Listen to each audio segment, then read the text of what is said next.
ফিলিপাইনে fresh পাসপোর্টে অনেক agency visa করে দেয়, আমি নিজেও করে দিই। কিন্তু যেই পাসপোর্টে ভিসাটা করতেছেন সেই প্যাসেঞ্জারটা আদৌ ফিলিপাইনে আসতে পারলো কিনা, ভিসা করে দেওয়ার পরে দেখা যায় যে ওই এজেন্সির সাথে তার আর কোনো কথা হয় না, ওই এজেন্সিও তাকে আর কোনো ইনফরমেশন দেয় না। সেই ক্ষেত্রে যেই লোকটা ফ্রেশ পাসপোর্টে ভিসা করলো সে প্রবলেম ফেস করে।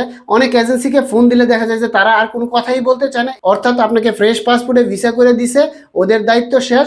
ফিলিপাইনে আপনি কিভাবে যাবেন বা যাইতে পারবেন কিনা আদৌ সেই সম্পর্কে তাদের কোনো ধারণাই নেই এবং কোনো ইনফরমেশনই আপনাকে দিতে চায় না, এবং তারা জানেও না কিভাবে এই ফিলিপাইনে এই ফ্রেশ পাসপোর্ট নিয়ে আপনি ঢুকতে পারবেন। অর্থাৎ আমি এই যে থাম্বনেলে লিখলাম ফিলিপাইনে ফ্রেশ পাসপোর্টে ভিসা করে দেওয়ার পরে এজেন্সিরা টিনের চশমা পরে, বিষয়টা অনেকটা এইরকম হয়। ম্যাক্সিমাম যারা ফিলিপাইনে ফ্রেশ পাসপোর্টে ভিসা করেন তাদের সঠিক ইনফরমেশনের কারণে দেখা যায় যে ফিলিপাইন তারা ঢুকতে পারে না। ফ্রেশ পাসপোর্টে ফিলিপাইনে অনেক লোক ঢুকতেছে যাদের সঠিক ইনফরমেশন আছে এবং যাদের গাইডলাইন আছে, তারাই ফিলিপাইনে আসতে পারে। অন্যথায় ফ্রেশ পাসপোর্টে ফিলিপাইনের ভিসা করে ঢোকা সম্ভব হয় না।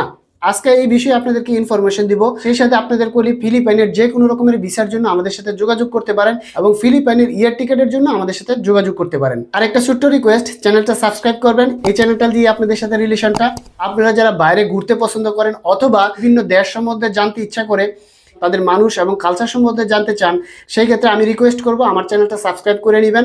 আশা করি আপনাদের কোনো একদিন কোনো একটা কাজে আসতেও পারি। তো চলেন শুরু করি ফ্রেশ পাসপোর্টে ফিলিপাইনের ভিসা। প্রথমে আমি বলি ফিলিপাইনে ফ্রেশ পাসপোর্টে কিন্তু ভিসা হয় যদি সঠিকভাবে ফাইল সাবমিট করা যায়। ভিসা আপনি একটা এজেন্সি দিয়ে করে ফেললেন কিন্তু আপনি ফিলিপাইনে ঢুকতে পারলেন না, তাইলে হইলো না। যারা ফ্রেশ পাসপোর্টে আপনারা ভিসা করেন তারা কিন্তু সহজেই ফিলিপাইনে ঢুকতে পারেন না। যদি তাদের কাছে সঠিক ইনফরমেশন না থাকে তাইলে কিন্তু ফিলিপাইনের এয়ারপোর্ট ইমিগ্রেশন আপনাদেরকে ওইখানে স্টপ করে দেয়।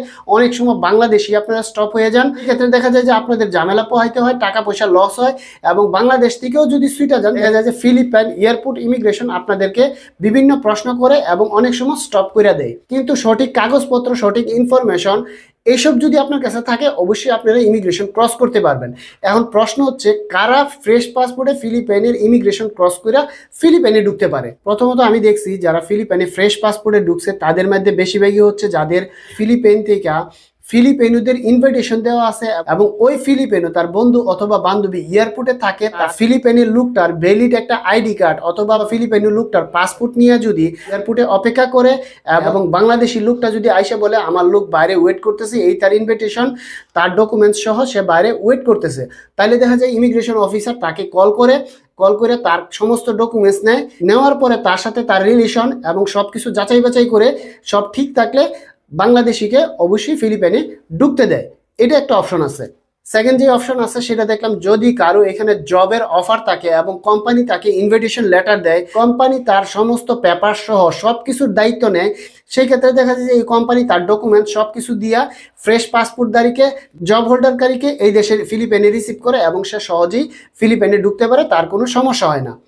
থার্ড যারা আসতেছে যাদের এই দেশে এম্বাসি ফেস করতে হবে, অর্থাৎ ফিলিপাইন থেকে বিএফএস গ্লোবাল আপনাদেরকে ইনভিটেশন দিছে, আইসা আপনি এম্বাসি ফেস করেন, ওই ডকুমেন্ট যদি থাকে তাহলে সহজেই আপনি ইমিগ্রেশন অফিসারকে এই ইনভিটেশন দেখায় আপনি ঢুকতে পারেন। সেই ক্ষেত্রে কোনো রকমের সমস্যা হয় না। আপনার কাছে যদি এম্বাসির অ্যাপয়েন্টমেন্ট লেটার থাকে যে ফিলিপাইনে আপনি অন্য একটা দেশের এম্বাসি ফেস করবেন, যাদের লাক ভালো এবং কথাবার্তায় ভালো আছে তারাও কিছু কিছু লোক ঢুকতে পারে। আর যদি ফ্রেশ পাসপোর্টে আপনি মেডিকেলের ভিসা থাকে, অর্থাৎ কোনো ডাক্তার দেখাবেন, এরকম ডাক্তারের কোনো ইনভিটেশন থাকে, তাইলেও আপনি এখানে সহজেই ফ্রেশ পাসপোর্টে আসতে পারবেন।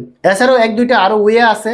আপনারা যারা ফ্রেশ পাসপোর্টে ঢুকতে চান, যদি এইরকম ইমার্জেন্সি মনে করেন, আমার এখানে নাম্বার দেওয়া আছে, আমি যতটুকু পারি ইনফরমেশন দিয়ে আপনাদেরকে হেল্প করব। এখানে ভালো একটা বিষয় হচ্ছে আপনারা যারা ফ্রেশ পাসপোর্টে ভিসা করবেন, যেই এজেন্সির মাধ্যমে করবেন, সেই এজেন্সি থেকে ভালো করে সব কিছু জানিয়ে নেবেন যাতে এজেন্সি আপনাকে প্রয়োজনীয় হেল্পগুলো করতে পারে। আদারওয়াইজ দেখা যায় যে শুধু ফ্রেশ পাসপোর্টে ভিসা করলে নর্মাল কিছু তথ্য নিলেন, কিছু ডকুমেন্টস নিলেন, আপনার কনফিডেন্সের সহিত ফিলিপাইন চলে আসলেন, আসার পরে দেখা যাইলো যে ফিলিপাইন এয়ারপোর্ট থেকে আপনাকে ব্যাক করাই দিয়ে গেছে। এখানে একবার যদি আপনাকে আটকায় ফেলে, প্রপার ডকুমেন্টসগুলো যদি শু করতে আপনি না পারেন এবং আপনার কথার জালে আটকে যান, তাইলে আপনি কখনোই ফিলিপাইনে ঢুকতে পারবেন না। এরকম অনেক লোক আছে যারা আটকানোর পর আমার সাথে কল দিছে, যোগাযোগ করছে, কিন্তু সেই ক্ষেত্রে তখন আমার আর কিছু করার থাকে না। দেখা যায় এই ডকুমেন্টস নাই, এই একটা তথ্য ভুল দিছে, তখন তাদেরকে ইনফরমেশন দিলে কাজ হয় না।